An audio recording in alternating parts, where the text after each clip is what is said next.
Namaskar, Yonapo, Kivano, good morning.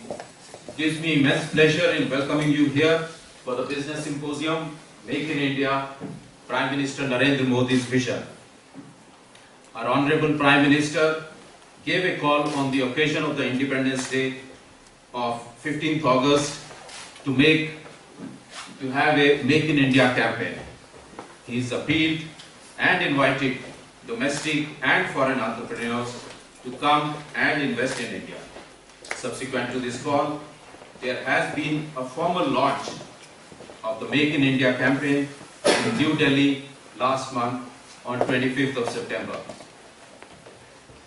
The August gathering here is aware that India pursues liberal economic policies. Our entrepreneurs are free to go abroad and invest in other countries.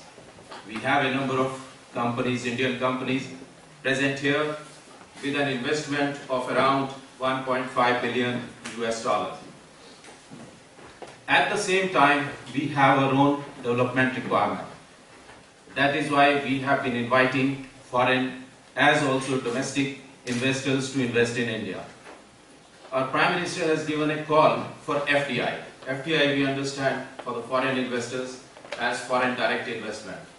But he has given a call of FDI for the domestic investors as well, which is a call to first develop India.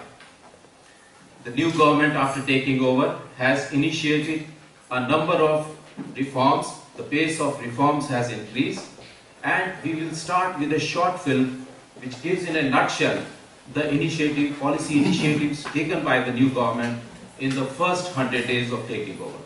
Thank you very much.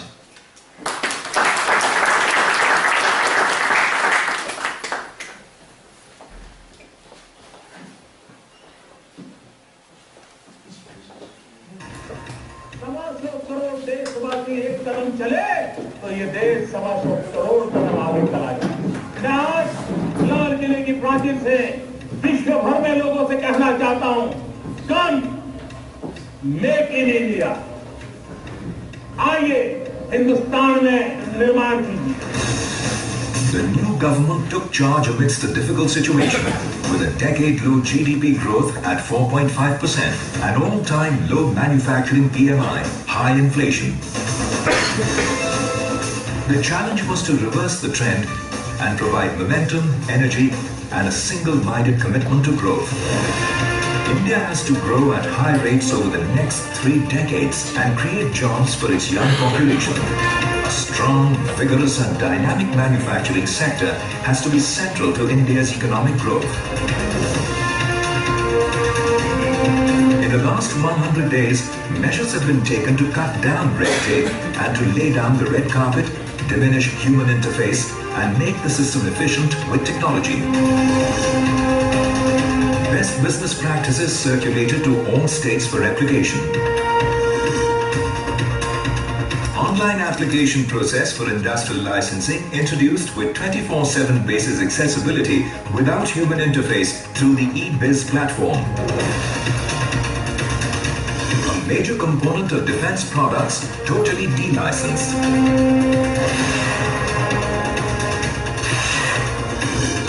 Dual-use items having military and civilian applications deregulated. Validity of industrial license extended to 3 years. All departments advised to introduce online returns through a single form, undertake no inspection without requisite approval, self-certification and third-party certification for Boilers Act introduced. Visa on arrival scheme is being announced for business travelers.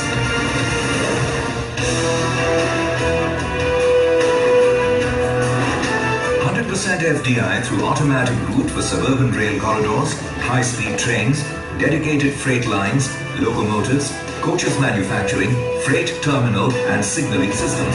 FDI in defense raised from 26 to 49% with modernization and state-of-the-art technology. In case-to-case basis, FDI allowed up to 100%. For foreign portfolio investment in defense, FDI permitted up to 24% through the automatic route. FDI in construction sector is being liberalized with the aim of developing smart cities and providing affordable housing for all.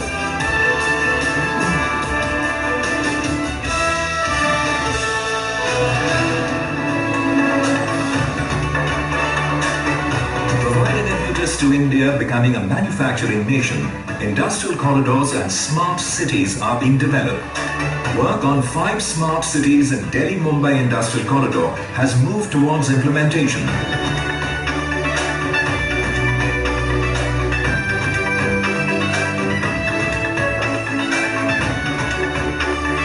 The prospective plan for Chennai-Bengaluru Industrial Corridor has been completed and 3 new industrial cities have been identified for development.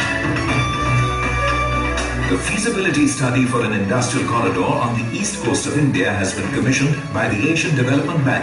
For this, the Vizag-Chennai Industrial Corridor will be phase 1.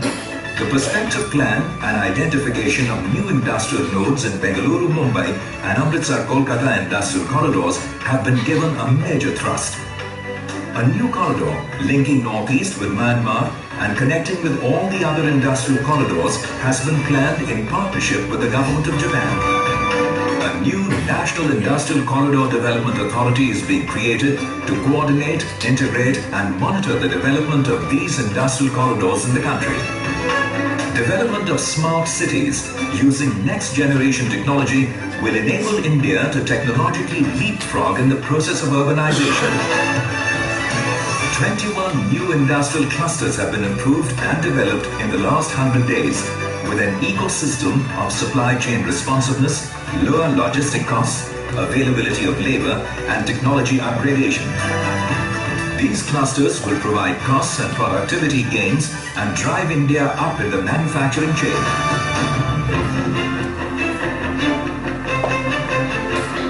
To promote inclusive growth, the government has focused on building a labor-intensive manufacturing sector. The Indian Leather Development Program has emerged as the most successful skill development program in the country. It has provided training to 51,216 youth in the last 100 days and placed 83% of those trained in the leather industry. With a view to nurturing innovation, the government has taken up an initiative to upgrade the administration of intellectual property in the country, comparable to the best IPR offices in the world. All applications and process have been made online, the use of information technology strengthened, and 1,033 posts are being created. FDI inflows have increased 74% in June-July over the same period last year. Performance of industrial sector as measured by growth of Index of Industrial Production, IIP, has improved. Performance of capital goods, which is an indication of revival of positive investment sentiment, has shown sharp improvement. Manufactured exports in July 2014 are showing a positive growth as compared to July 2013. Gross fixed capital formation has jumped to 7% in the first quarter this year as compared to minus 2.8% in the same period last year. GDP growth has jumped to 5.7% in the first quarter this year as compared to 4.7% last year. The new government has set a new direction, given a new momentum for a vibrant and a dynamic manufacturing sector. In the coming months, government will fully tap the competitive strengths of India. 3 Ds, democracy, demography and demand, to create jobs and create a new vibrant India.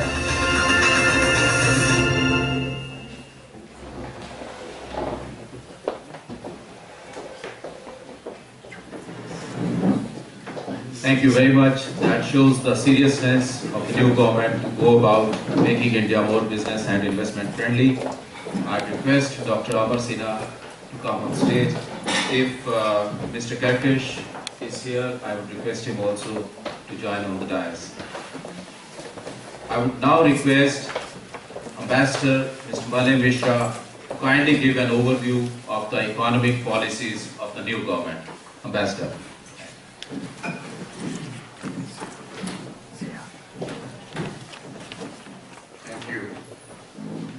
Your Excellency, Deputy Minister Dr. Szabó, all distinguished panelists, distinguished invitees,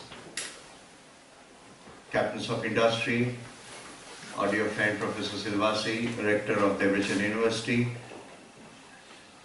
members of the Indo-Hungarian Chamber of Commerce and Industry, colleagues from the mission, distinguished guests, members from the media, welcome to you all to today's deliberations on where we are in India now and where we are heading towards, and inviting your opinions, your views, your suggestions on how we move forward in terms of building the pillar of Indo-Hungarian economic relations more solidly, more profoundly.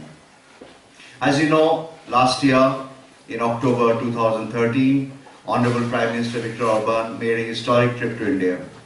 We billed it as a state visit.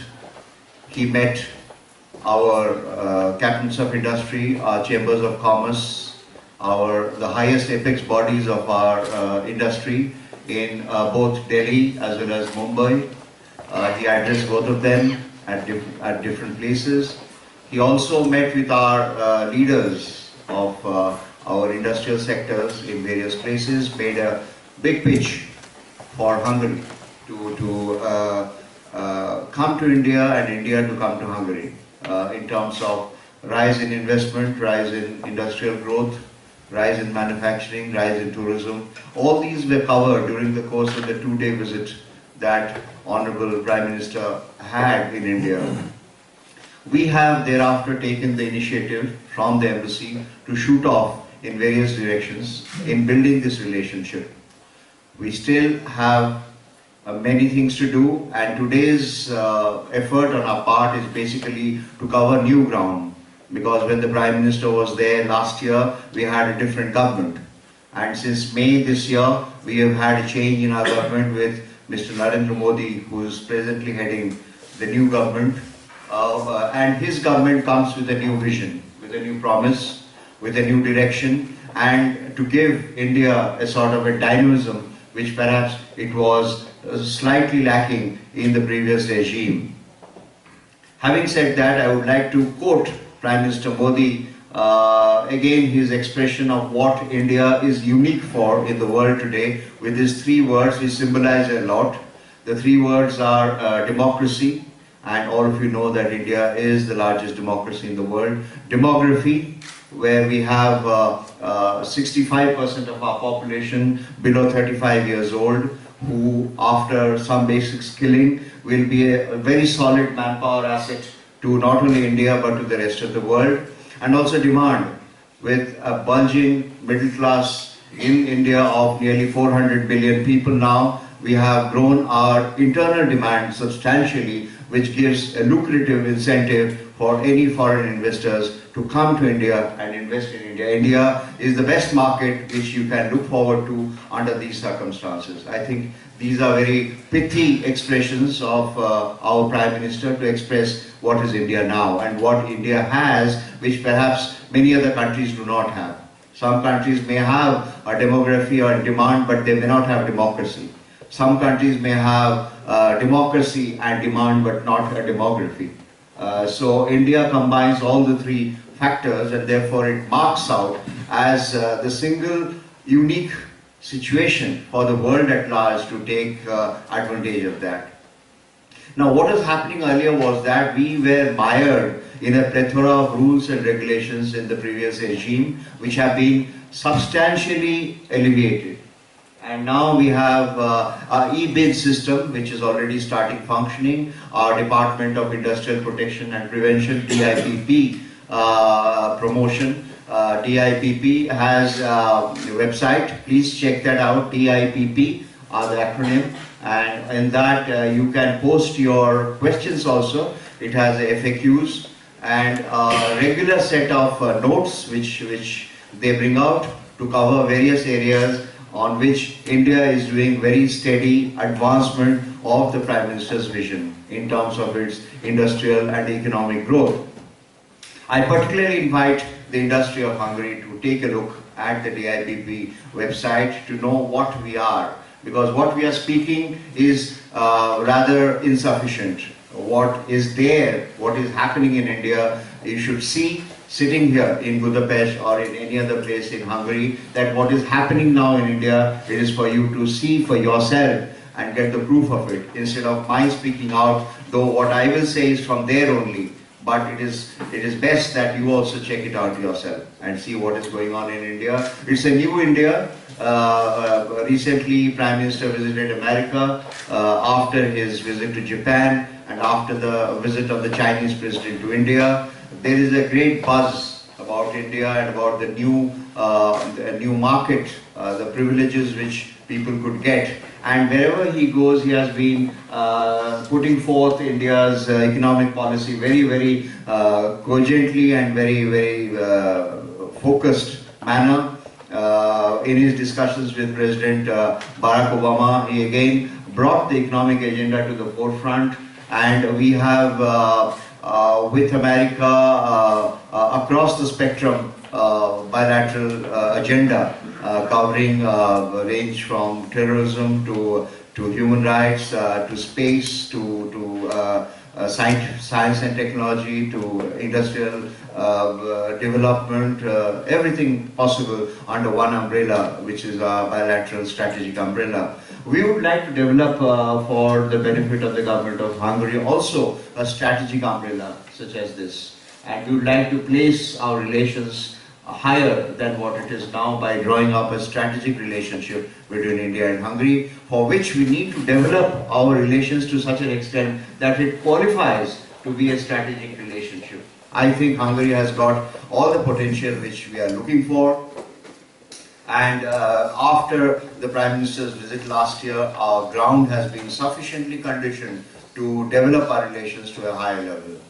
This particular symposium, which is called Make in India, which is quite a departure from Made in India, because Made in India was earlier people who were products which are being made in India. Now Make in India is an invitation for all investors, all manufacturers from all over the world to come to India and make what they have to make in India and then export it out. In other words, India is now the most facilitating market in the world for all needs of yours, and now through the internet everything could be checked online, the forms could be available online. An investor, without going to India in the first place, can check it from wherever he is and can start doing the works, the preliminary works, even sitting from whichever country he is, instead of going to India. And when he has to go to India, he will go to India. We have also extended the period of industrial license approvals to 3 years now, from 2 years earlier, to give as much scope as possible for all the bureaucratic delays, though we do not presume that it will lead to such an extended period of delay, but yet it is a facilitation measure. There are umpteen measures such as this given to the new investor who is coming to India. Most importantly, you saw in this little documentary film, our industrial corridors which is building up. The industrial corridors which has a corpus of industrial cities and smart cities. Now smart cities also is a very new concept for us. I know in the developed world you have developed already this concept of smart city. I'm not sure whether Hungary has already articulated the smart city concept, but in India we are now quite advanced in building up smart city, which is basically an idea where a city combines facilities of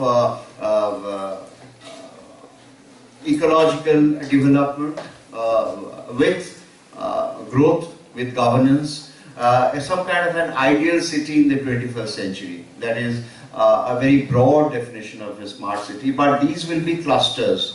These will be clusters close to the industrial cities, and they will be kind of feeder cities, if you like it. They will complement each other, and both will help grow, and that will itself help the industrial corridors to grow. And I was speaking about the Japanese visit of our Prime Minister. The Japanese government has committed funds of $35 billion for India's growth, particularly in the infrastructure sector, particularly in the railway sector, and also in developing these corridors. We are also embarking on building some of our bullet trains like the Japanese. Mr. Modi is very fascinated with that. So last time he went to Japan, not this time, but before that, while he was Chief Minister of Gujarat, he did travel on some bullet trains, and since then it has been part of his dream that one day bullet trains also come to India. So he's now built a quadrilateral bullet train kind of a map in India, touching almost all the metropolitan cities of India. And you know, for having that kind of trains, you need that kind of investment, you need that kind of labor force. But there are many other schemes which the new government has announced. And for example, the smart cities concept, then also linking our centers of pilgrimage, which is a very novel center. India has perhaps the maximum number of living religions in the world. Excellency. We have surviving religions. 4 of our religions have been born in India, and some 5 have come and bred and nourished on our soil. So we have umpteen centers of pilgrimage in India, featuring every religion possible. And now the idea is to link up the various pilgrimage centers with each other and with the metropolitan centers through trains, through planes, through various ways of communication. And the idea is that it will generate huge tourism. It will generate huge services, and it will bring in a completely different way of looking at India, not only in terms of the growth paradigm, but also in terms of the services, how to develop the services in a lot of ways. So you have ample opportunity for tourism which comes in. These are of course the kind of complementary industries which will grow. You just saw the emphasis which we are putting on the labor intensive manufacturing sector. They have given one sector in particular, the leather. And the leather has shown astonishing results. In just 100 days, they have created more than 51,000 jobs, which is a very, very remarkable achievement. And that this film was made maybe about a month ago. And by that time, again, another 30-35 days have passed by, and we would anticipate some more jobs to have been created. Our target is to create 1 million jobs within a 5-year period, which is just a very short time, and to drive India towards a path of absolute total modernization. So that is how we would like to look at India. We are open to bilateral investments in the sense that we are encouraging investments from India to Hungary. The Apollo investors have just confirmed their participation in investment process in Hungary, and we are looking forward to Hungarian companies now. Particularly, Minister, your infrastructure sector is very strong, and we would like your expertise, your practices to come into India. Your sectors such as water and waste management, which is also an excellent sector to learn from Hungarian practices and experiences. We have what we call a huge project called Clean Ganga project, which is very dear to the Prime Minister's heart, because he was elected from this constituency of Banaras or Varanasi, which is situated on the banks of this holy river of Ganga, which according to him has become very unholy, very polluted. So we are having this big cleaning project, and he has put 4 ministers in charge of to build an interministerial committee, and he's personally reviewing it every week, this particular thing. I think we have a lot to learn from how you have cleaned Danube. Well, in comparison to Ganga, Danube is quite clean, and we need to learn how you do your way, and how we can also take some of your practices, how your water management areas are being looked after so well, your exportation of these practices and skills we would like to also have. On the contrary, we would like to also export our skills, our technology, our not only our high technology in areas such as defense, space. As you all know, India indigenously made Mars orbiter reached the flight orbit of Mars, the MOM project, which was materialized successfully at a cost of I think 72 billion US dollars, and Prime Minister remarked that it was less than the cost of the film Gravity, which was shot in a studio and was a space film though, but the total cost of the film Gravity was more than the cost of actually sending a Mars orbiter to Mars to get into the orbit of Mars. So that shows our technological prowess, that shows our cost effectiveness, that shows our skills, our potential, and our human endeavor. These are all important things to know for all of us here. And when we make this pitch that Make in India, we are inviting investors of all shades, except for defense now. Of course, defense also we have augmented the foreign equity to 49%.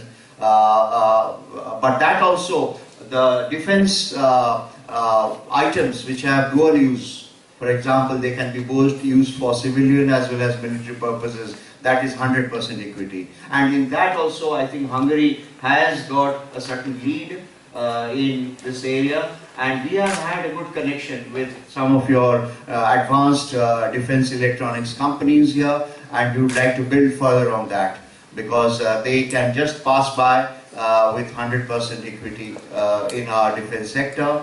And basically we are trying to develop the infrastructure ethos of our country by rail, sea, air, the linking, the ports, the roads, and all the cities that are coming up. It is abundant scope for investments of all kinds. And I think now it is a very good time to come to India and see what is the new India, what we are talking about. I hope that this particular seminar will give you some ideas. Of course, this is not the end of the day. We would like to keep ourselves also suitably informed and inform you in return about what you would like to know. Today we have got a good cross section of various chambers here, various our friends in HIPA and our Trade Commission, they are here. Of course, with the new constitution of the structures and all, we would like to know how best we can match our individual resources, because we have a business facilitation center in this embassy, and we would like to be actively connected with you hereafter. And because now the Foreign Affairs is one ministry, Foreign Affairs and Trade, it gives us ample scope that today's time is just the appropriate time to interact very, very intensively and with a lot of focus on what we need to do. I think we can start by identifying certain core areas of developing our relationship and moving it further. Then we can see how best we can develop them by sending our delegations from Hungary to India, India to Hungary, bringing back and forth these ideas. And now, of course, we are always there to help you in reaching out to anything in India which you can think of. And please come back to us, to our Business Information Center, which we have in this embassy. Mr. Khanduja just mentioned to you about our own setup here. We give out information, very, very, instant information, online information about any of our industry bodies, our trade associations, about any kind of exporters, importers, anything you like to do. We are particularly keen to see that our manufacturing develops more in India, so that it generates more employment, and therefore the purchasing power of the people can rise, which will open up more and more of our market. And that will be a great incentive to the investors to come into India and to invest in India. That is the basic thrust of what we are doing today. And that will help India develop. If India develops, the world also develops. That is how we look at it. We are not an isolated island. We are a part of a globalized world. And we know that, because even our skill building is globalized. Even if we are placing a lot of emphasis on building skills in India, and we have envisioned that these skills will serve the services of the rest of the world as well, besides India. It's not only for India that we are doing, it is to get these skills out to the world at large, so that these are of great use to everywhere, wherever they go. So we can tap these skills even in Hungary. Today in Hungary, I find among our Indian community, there's a good segment of Indian skilled workers. They are maybe IT workers, there are other sector workers, but there are skilled brains here in Hungary which are of great use not only to the government of Hungary and to the private sector of Hungary, but also to the neighboring countries here. They make Hungary their base, which is absolutely excellent location-wise, to put something here in Hungary and then serve the rest of Europe. And we find promising sectors which will come. We are doing in the afternoon two focus sectors, one on pharmaceuticals, the other on automotive parts, and we feel that both these sectors are excellent in terms of promoting our development. We expect a pharma delegation to be here in India in the first quarter of next year. We have got in touch with our apex body for pharmaceuticals, Pharmaceuticals. Professor Szilvássy has already given us some very good ideas on how to mobilize our pharma delegation. And also automotive parts. We are going to have another delegation on the automobile from our country, which has got already MOU signed with the counterpart organization in Hungary, which was also signed during Prime Minister Orban's visit. So many areas can come up. It is now our task to capture those areas, to identify those areas, bring them on the table, and start sustained discussions with the government.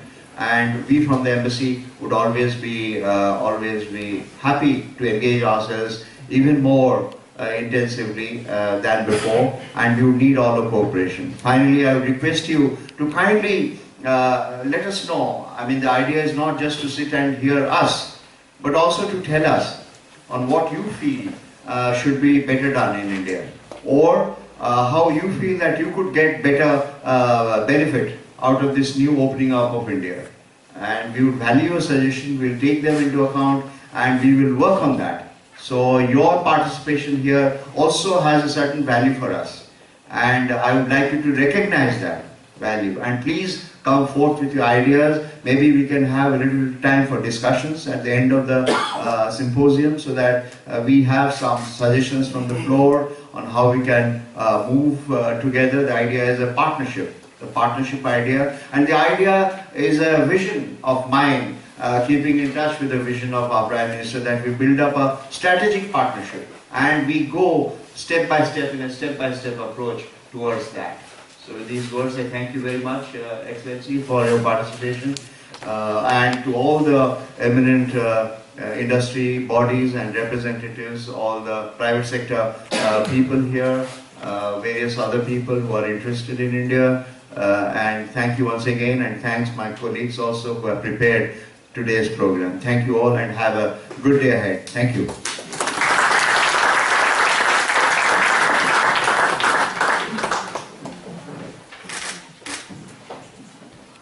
Thank you very much, sir, for giving a broad overview of where the relationship is, what are the areas which need to be addressed, and where we can go from here.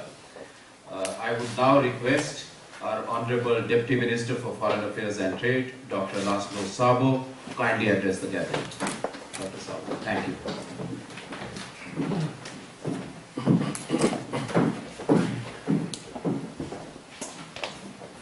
Your Excellency, Honorable Presidents, Professor Szilvássy, ladies and gentlemen. Can you hear me, or should I speak up a bit more? Maybe we can have some. Used to be a musician, so this should be good.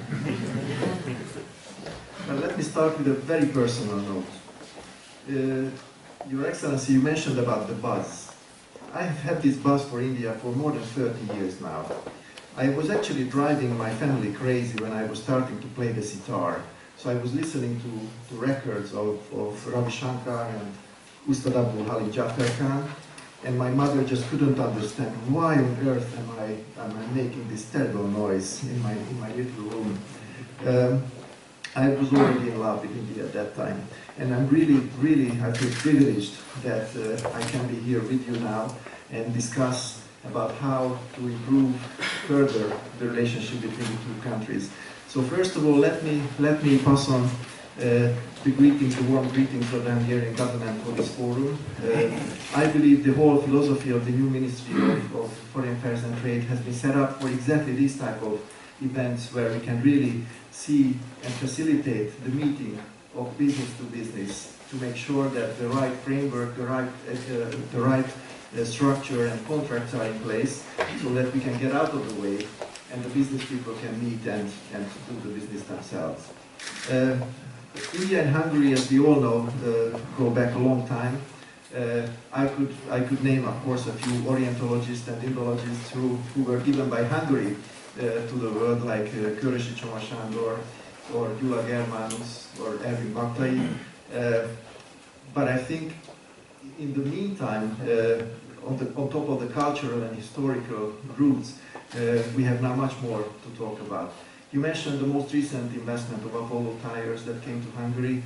Hungary is becoming now one of the world's largest and most significant tire-making countries. Also, you mentioned about Prime Minister Modi's great initiative of Make in India. I feel a lot of resonance with our Prime Minister Orban's vision about the Eastern opening. So we have a lot of things in common. We have a lot of common interests, common industries, common skills.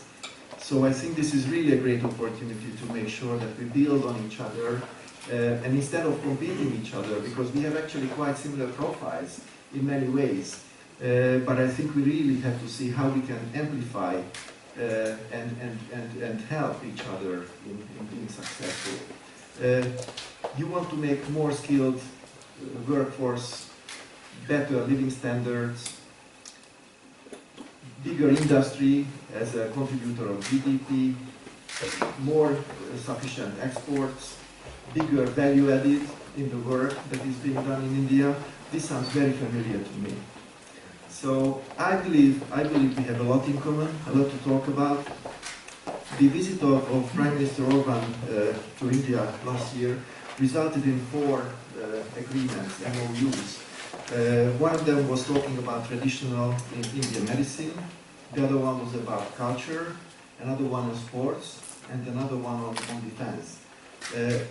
I believe this is just really the very, very beginning.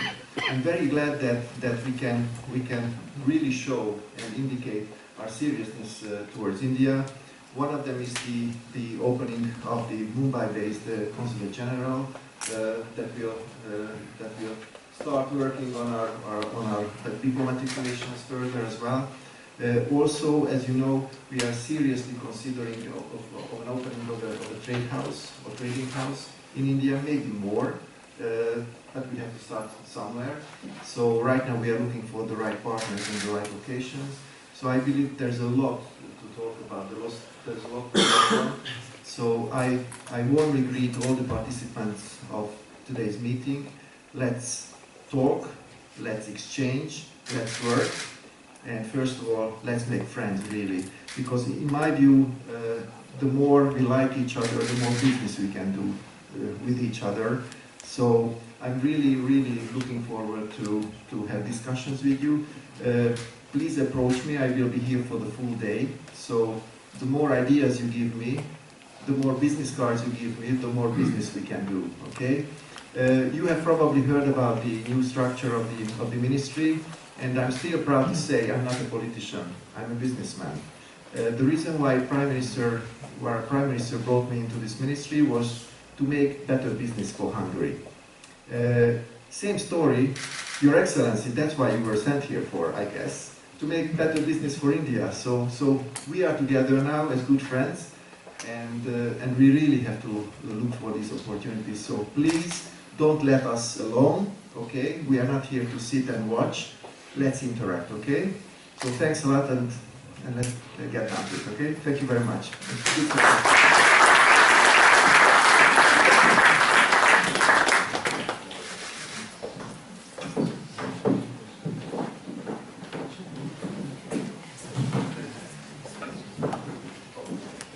Thank you very much, sir, for giving a positive note. We are happy that it's business on both sides now. there's a business-minded government in India, and there's emphasis on business from the Hungarian side to mutually benefit. I would now request Dr. Amar Sinha, President of the Indo-Hungarian Chamber of Commerce and Industry, to kindly inform the audience about the chamber and its activities. Dr. Sinha.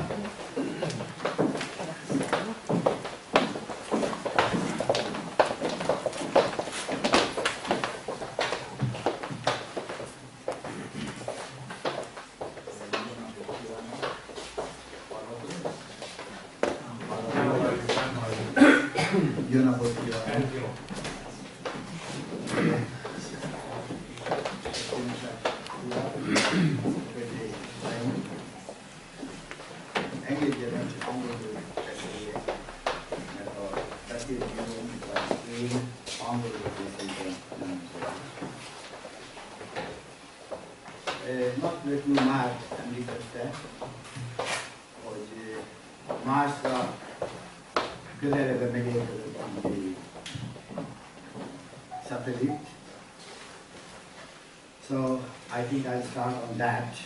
With Mars orbital mission fully operational, India joins the exclusive club of global space powers, being before, after USA, Russia, and European Union.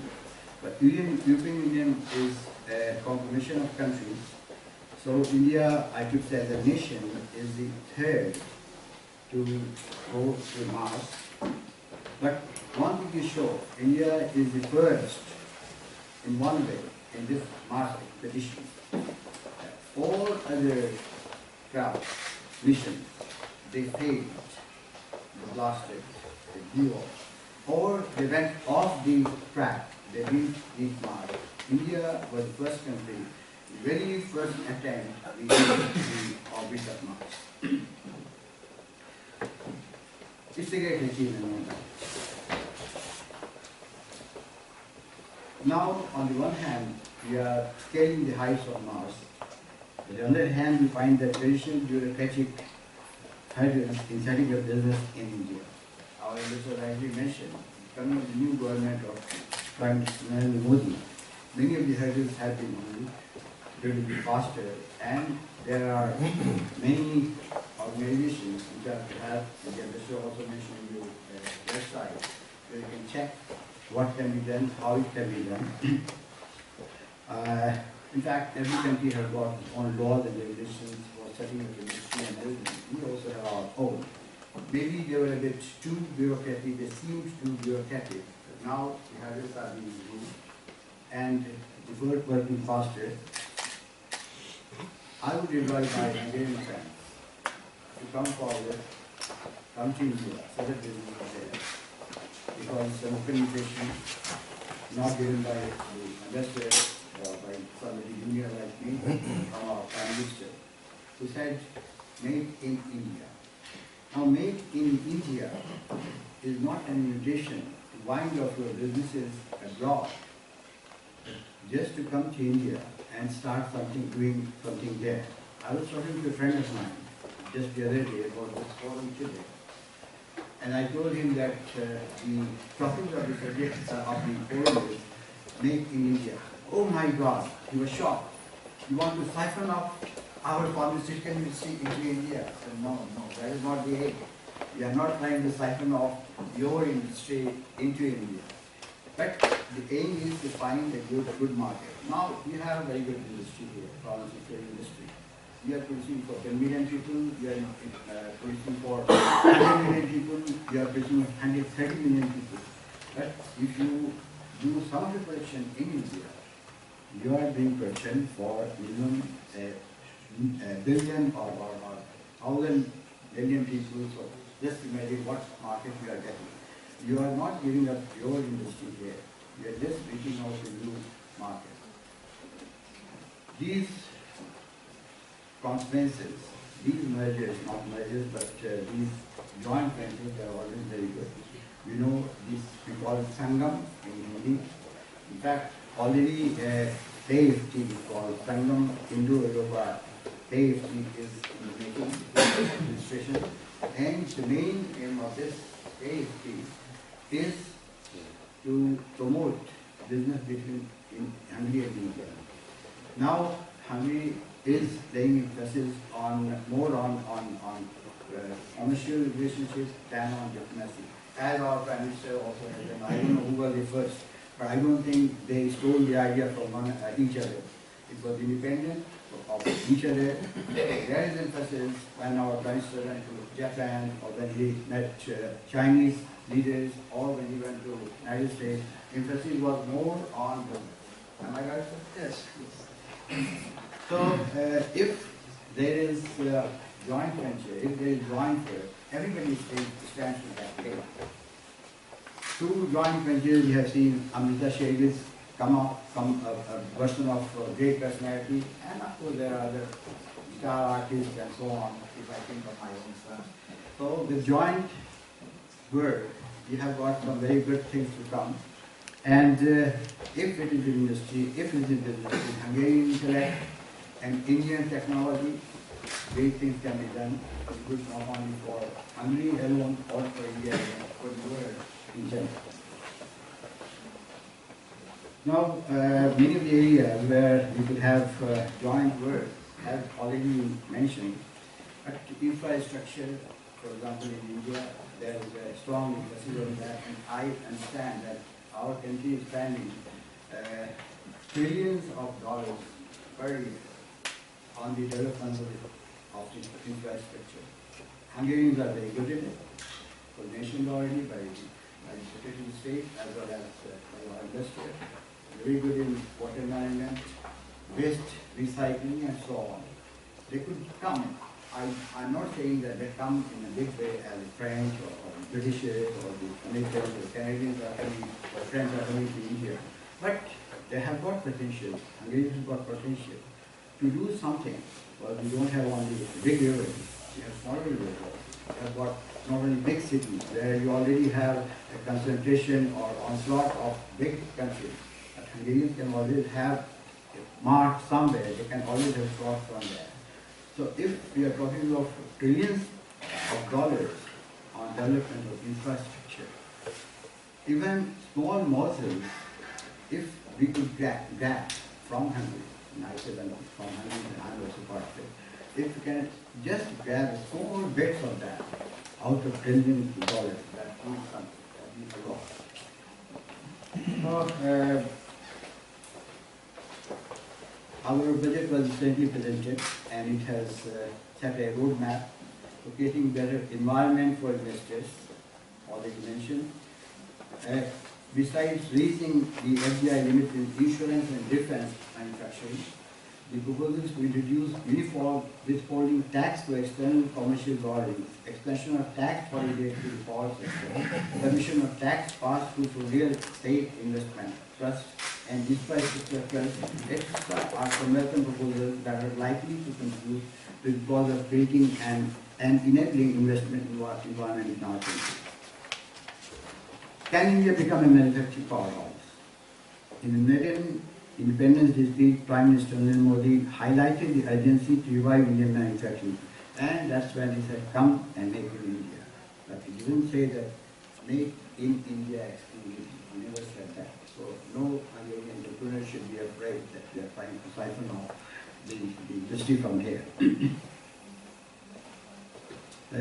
Investment sentiment also has improved considerably since the new government took office. Some recent measures introduced by it, including further opening up of some sectors for foreign investment and those introduced in the budget, such as incentives for manufacturers, can certainly be used as welcome steps. Well, I will not talk about economic projects and these things. I have already been talking to some of friends here, Indian friends here, and I find, and I'm only one person, I'm sure of my other Indian friends who are here, they also had received inquiries from Hungarians talking about ways where they can cooperate. And depending on, based on what I have heard so far, what I have heard and seen, there is a lot of interest, and I'm very sure that Hungarians would come forward. After all, they have got the inclusion. We have got 13 Nobel laureates, in Hungary out of population, total population, including Hungarian diaspora, there were more than 50 million. 5 lakh about 13 novels per year. So you have got intellect, you have got technology, you also got intellect, and if you join the two, I'm sure it will be good not only for Hungary and for India, but also for the world. Thank you very much.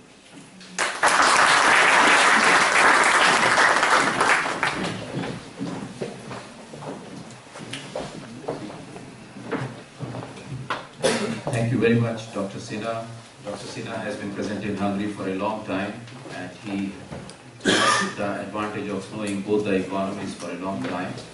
Thank you very much for bringing out that there are always complementarities which can be leveraged, there are unique opportunities which should be taken advantage of, and I'm sure under your leadership, whichever that is planned, would certainly act as a catalyst to further the relationship.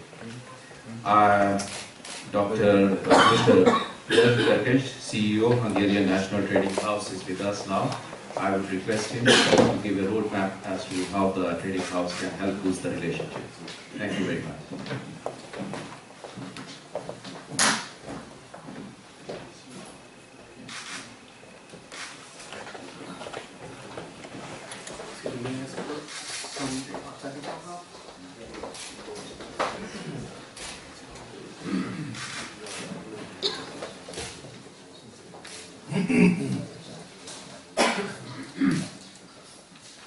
Ladies and gentlemen, I also try to speak in English because I can see many of my friends, but also some new faces. On behalf of the Hungarian National Trade House, I would like to welcome you here, and I would like to thank for the embassy for the opportunity to speak about this quite young venture of the Hungarian government and the Hungarian Chamber of Commerce and Industry. Our company was established last year with the aim of helping mainly the small and medium-sized Hungarian companies to be able to gain new market opportunities, mainly outside the European Union. You can see the figures. Last year, we had 76% of our export targeting the European Union, and only 24% outside the community. Actually, what we see, and probably what you can experience in India, that some Hungarian goods, mainly food products and other consumer goods, reach, for example, India as a market, but not directly coming from Hungary. There is always a British, a German, or other nationality intermediary between the Hungarian company, the producer, and the consumer or the distributor in India. So the first task for us, if we want to change these figures, is to find these links that are already established and try to encourage the Hungarian companies to export directly, and of course help them to be able to do that. So this is part of the opening towards the East policy of the Hungarian government, and we are a very active company in this regards. Yeah. So our mission, as I said, is that to increase and also motivate and educate these companies to be able to export outside the European Union. We try to develop this capacity here in Hungary, and we try to explore and discover the market opportunities for them.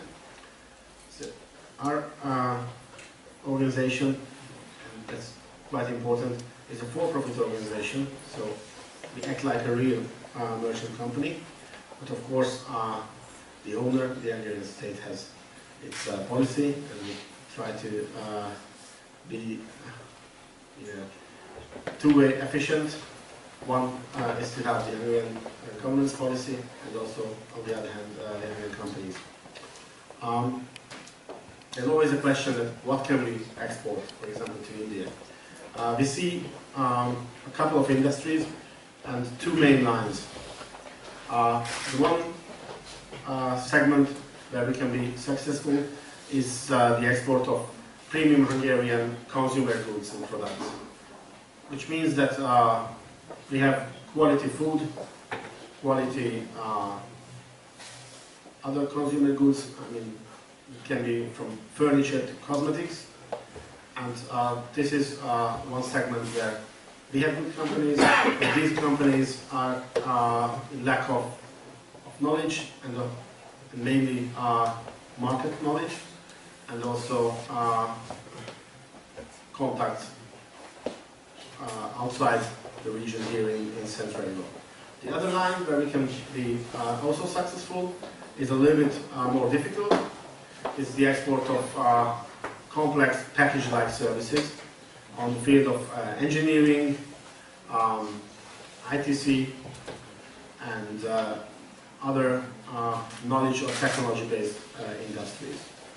So we want to create cooperation with companies, for example, from India, to be able to create this kind of packages to use for smart city solutions, urban development, and other infrastructure projects. On the product line, what we see that we are able to sell premium quality products, agricultural goods, juices, wines, frozen fruits and vegetables, those kind of traditional Hungarian products like garlic and red pepper, and also meat products and other consumer goods what I mentioned. And on the service line, agricultural technologies. I know that it might be quite important for India as well. Classic engineering services, the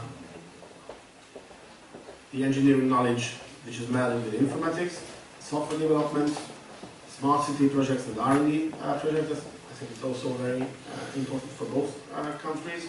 Healthcare projects, which can be range from health staff training to complex pharmaceutical systems, educational capacities, and also there's a potential to cooperate on the field of tourism and even wellness services and activities.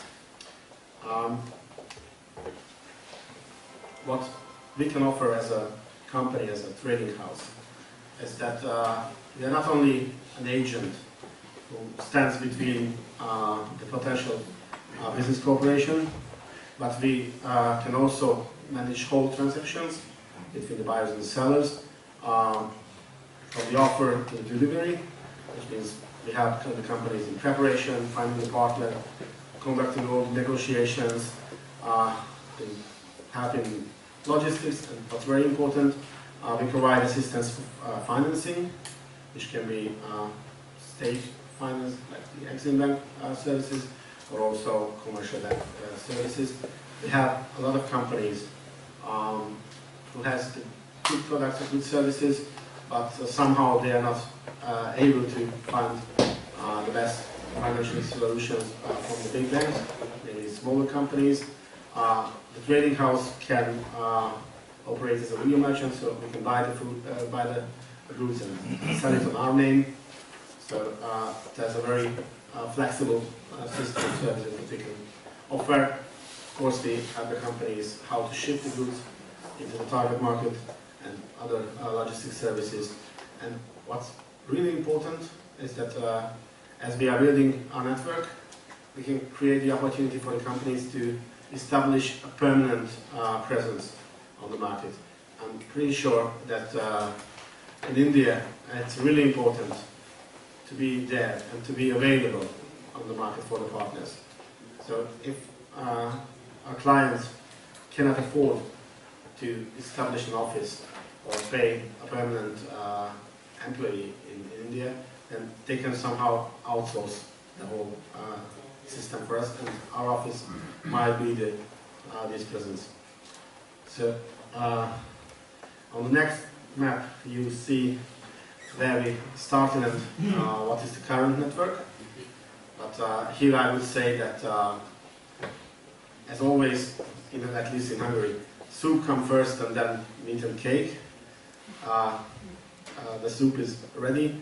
India as a cake is still missing, but I believe that it takes only 1 or 2 months, and we will have this orange color on the subcontinent as well. And hopefully by the end of this year, we will be able to open at least one permanent office with a partner in India. But the whole network covers now even Africa and Latin America, which is quite new for the Hungarian companies. But the main orientation is what is clearly seen is the Middle East and Southeast Asia and the Far East. Thank you for the opportunity for this short introduction. I think by the end of these presentations, we'll be able to ask individual questions. Thank you very much.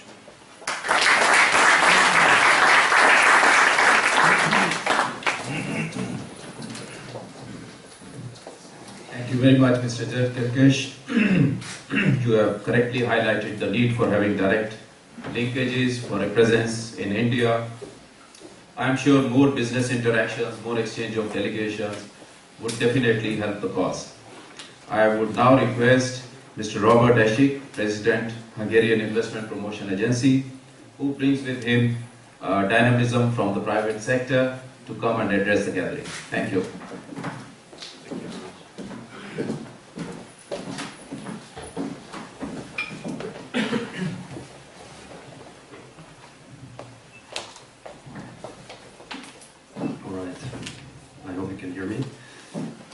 Excellencies, ladies and gentlemen, first of all, thank you very much for the invitation. It's really a privilege for me to be here and be able to talk to you about the Investment Promotion Agency. First, on a personal note, I've been in office for less than 2 weeks, so it's my first business symposium, so it's really an honor to be here. And also just to add my name to the list, I'm also a business professional, having chosen to join public administration now because I really believe that the new foreign policy, putting foreign trade at the forefront of the policy, makes a lot of sense. And that's what I have been seeing from the business side, and that's what I have seen that other countries are doing this very much already in the past. So I believe it's a good strategy going forward, and I would like to use this opportunity to briefly explain to you what our role as Hungarian Investment Promotion Agency is in this big overall foreign policy strategy. So first of all, just to complete the picture, and I think Deputy Minister has explained and touched base on the new structure, but the new structure of foreign trade and foreign policy relies on 3 pillars, if you like. First of them being the Trade House, which is responsible for export promotion. Second pillar is the Investment Promotion Agency I'm heading now that manages FDI. And I will explain to you how we are trying to do this. And last but not least, we also have our own bank, which is Exim Bank, which is trying to finance both export and import operations. So this is the new structure, and I think it's a historic moment in the sense that it's the first time, at least I can remember in Hungary, that it is put under one umbrella, and I think it will bring a lot of efficiency to our system. And I will maybe just mention a couple of examples in my domain for that. So Hungarian Investment Promotion Agency is not a new agency, but it's an agency with a new name since the end of July, which means that we have now streamlined operations and a focused strategy, so we only deal with investment promotion. When I say only, I mean, I think it's probably the nicest and most exciting part of foreign trade and the most exciting thing you can do. So I'm really proud to be able to head this agency. And what we are doing and what has not changed is that we are trying to be a consultancy firm for all the foreign investors that are planning to come to the country. Maybe they are already here and thinking about some reinvestments. And last but not least, we're also trying to help and integrate Hungarian small and medium enterprises to the value chain of the existing big investors. So this is the scope of work that has not really changed. What we would like to change is to be a bit more efficient in our processes, to be even more proactive. So on the first-hand side, what I mean by more efficient process is that we will put forward a new operational procedure that will include tighter timelines and exact timelines for responses from the different government actors. And of course, this is something we would like the ministry to approve. And we see already the benefits of the new structure in the sense that previously, and I as a client have been applying for some government subsidies, so it took us up to 6 months to get the process done. And we have been consulting with the agency, with 2 different ministries and the Prime Minister's office, so we needed something like 16 levels of approvals to get the subsidy there.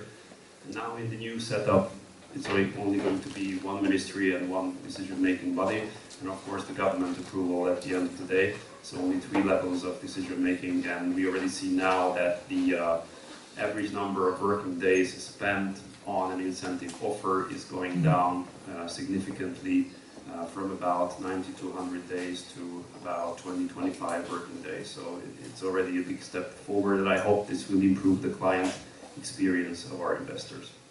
So what has not changed either is that our services are free of charge. So we are a consultancy firm using government money, trying to help the country attract more investment and create more jobs.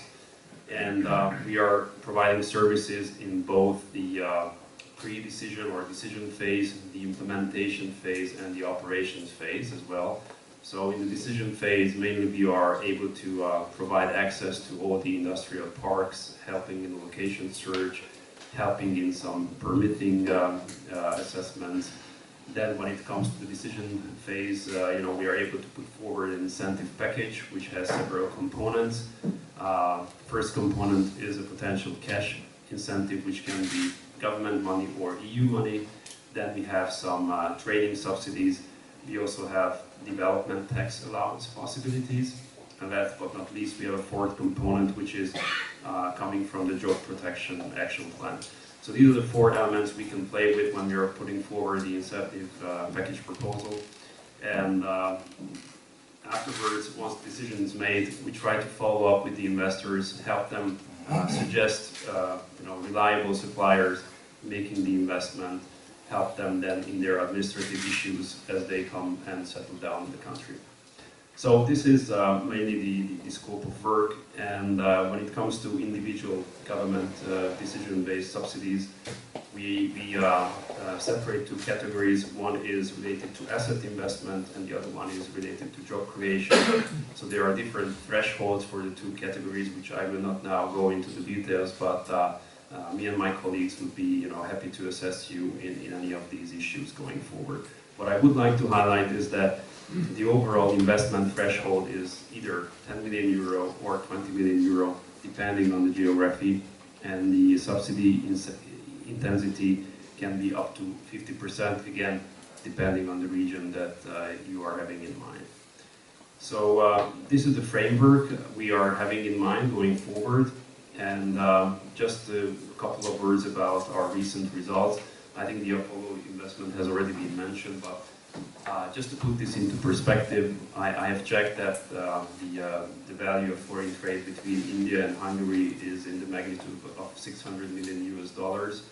The value of this investment is 475 million euros, so it's more or less the same level. So I believe it shows that there is a lot of potential, and alone this investment represents the yearly volume of the international trade of the 2 countries.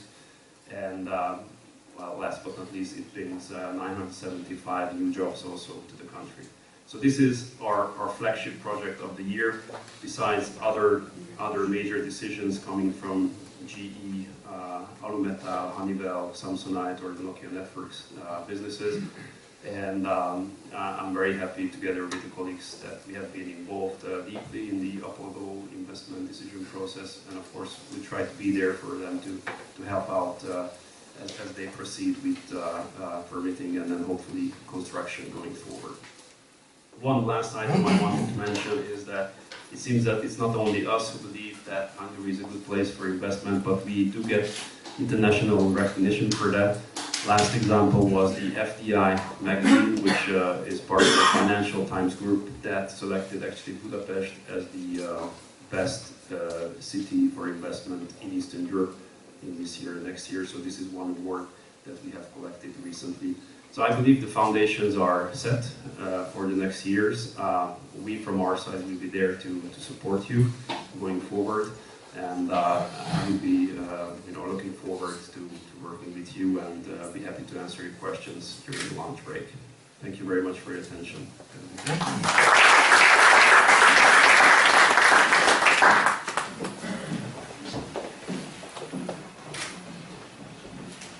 Thank you very much, Mr. Esik. The information you provided is very useful. You touched upon investment. We certainly view investment as a very important component of bilateral relationship. As we mentioned, India has real good investment here. We really hope it grows. And having a presence here in Hungary acts to tap the entire EU market for the Indian companies or other companies. Similarly, as Ambassador pointed out, having investment by Hungarian companies in India, you can tap not just the immediate neighborhood, but the extended neighborhood, including the Middle East and the whole world. So investment is an important component. We now have the floor open for question and answer session. The distinguished panel is here. So please feel free and pose your questions. Give your introduction first and then your question. Thank you. We have two very important events coming up in India, investment and trade related. One comes up just in a month, which is 14th of November to be accurate, for 2 weeks. It's a very important fair, what we call India International Trade Fair, where the entire gamut of our industry in India, from Delhi as well as various states of India, are represented. This is one very big, this is the largest fair which we have in India, which sees a footfall of over 500 million people over 2 weeks. So you can see the number of people visiting that. And we have about 50 plus foreign countries' booths established in that. It's a huge fair. I would like to know if there could be a Hungarian delegation, because the air is still very, very fresh, and this new Eastern opening strategy, the trade office coming up. Could we think of trade and investment delegation from Hungary going to Delhi to take part in the fair? Of course, it's 1 month from now, but one can still work with your embassy in Delhi and your consulate in Mumbai. Maybe together we can make things possible. That will give you a complete bird's eye view of the Indian industry as it is today. You can be there, have B2B meetings, discussions right there, seek your business partners.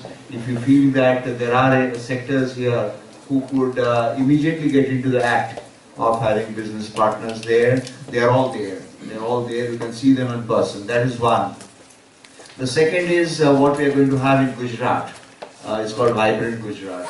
And Gujarat, incidentally, was the same state from where the Chief Minister was Mr. Narendra Modi, who is now the Prime Minister of India.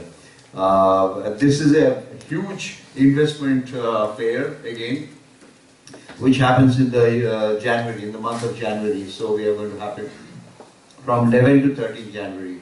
And we have investments from at least, in fact, China, Japan. All these big countries have come before to this fair and invested right then and there. They sign MOUs and seek partnerships right then and there. This is in January, we have time, so maybe we can think of another team going from here. If you can't make it to November, maybe in January we can make it. But that would be a focal, state-focused fair. Whereas the November fair is aimed at the entire country. You can choose your state, because after all, foreign investment comes to a particular state. It does not come to the central government. Every state has its own jurisdiction over foreign investments, but every state is present in India, in that fair. So they will all be helpful towards you. And if you let us know if something can come up, we'll be too happy to prepare a team from your side for the kind consideration of the Minister, since you also have this thrust on trade now. Maybe this would be a good beginning for us. Thank you very much. I cannot make you 100% promise because, as you mentioned, the time is quite short, but we will investigate that if it's possible to send at least a small delegation to the fair. I wouldn't believe that we will be able to set up a Hungarian booth with this short term, but to have a delegation that might be feasible. So we will investigate it with my colleagues who are here with the so it's a task for him. Last line.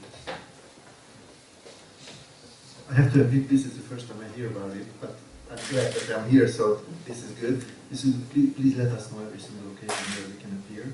First of all. Second of all, we have this economic joint committee, so the next one should be coming up very soon.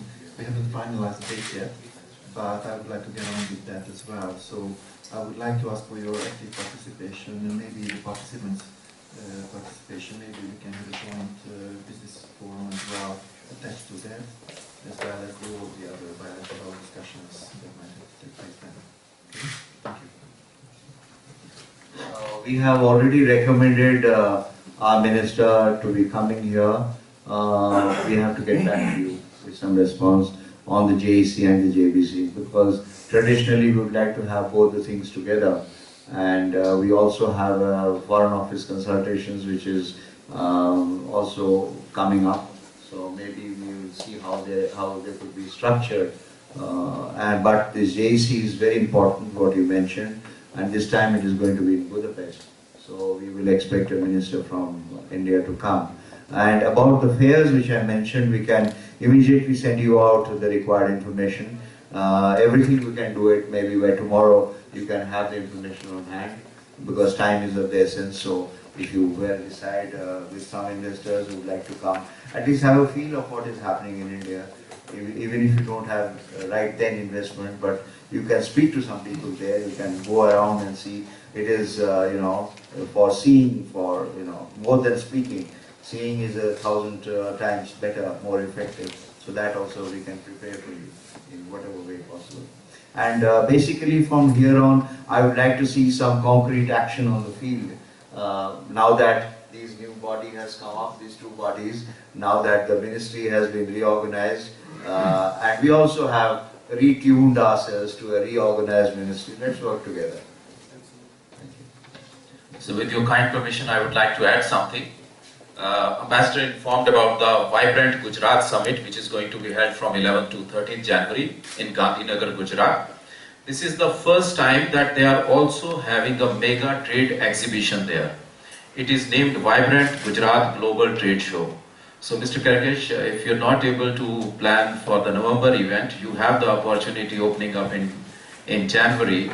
And this is open to all the states, to all the countries. So you can take advantage of your presence, and I think there is sufficient time for that. We'd certainly be happy to facilitate your going there and setting up a booth there. Thank you. You can showcase all your advanced technologies. The field you gave us, it's certainly going to help India, because we are looking at exactly that type of expertise. Thank you.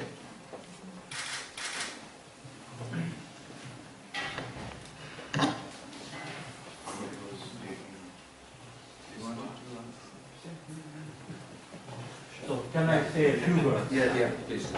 My name is István Vaczó. I was a diplomat in India between 86 and 90. So I'm dealing with India since 84 and work for the Ministry of Foreign Trade. And now I have seen the development of India, and it is fantastic. So I am always happy when I heard from India and the industry, and I also very happy that Mr. Malay became the Prime Minister. But now I would like to suggest my friend who is dealing with the sewage industry and water cleaning, and all these kind gentlemen who is sitting there and excellencies, please have this gentleman, because there is a new product which is developed together with Denmark, and now it can be a very, very good, and he is a sophisticated expert of it. And after this meeting, I would like to meet with you and change some view. Thank you very much.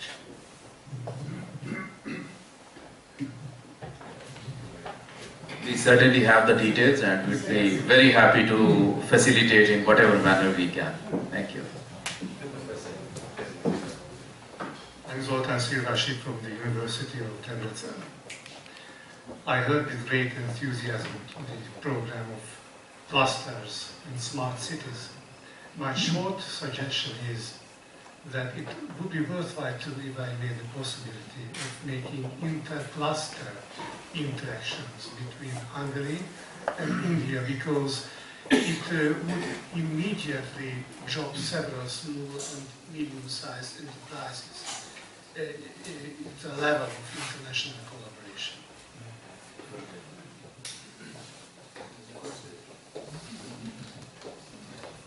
Thank you very much. It's a good suggestion. We've taken note of it. That was the forenoon session. In the afternoon session, we will be dealing with specific sectors, automotive industry and the pharma sector. We have a number of other sectors where India is growing and where we feel there are complementarities. One example which comes to my mind is the food processing industry sector. We didn't budget for it, thinking that there would be shortage of time. But to make up for that, we are going to have some processed food from India during the lunch break. And in the meantime, we can have some networking amongst people who are present here. There was one question there.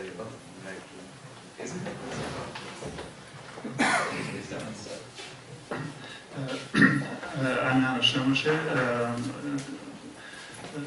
co-owner and Space Technology Director of BAG, Hungary. One question, and I have one question, and I would like to share an information. The question is partly answered from the film, the short film that was regarding the policy of the Indian government of how to provide extra advantages for the investors, foreign investors. It was partly answered. And the information I would like to share that we heard 2 times during this event the big successes of India in the MAJOSZ program. And I just would like to inform you that our company, BAG, had a significant contribution because our company developed and manufactured the special receivers for the deep space ground stations of India, both the ground-based and also the shipping, the tracking ships. And still very successfully received the transmission of the MAJOSZ Pro from approximately 250 million kilometers distance. And okay, thank you very much. Thank you. Then we break for the informal interaction, and thereafter we will have lunch. And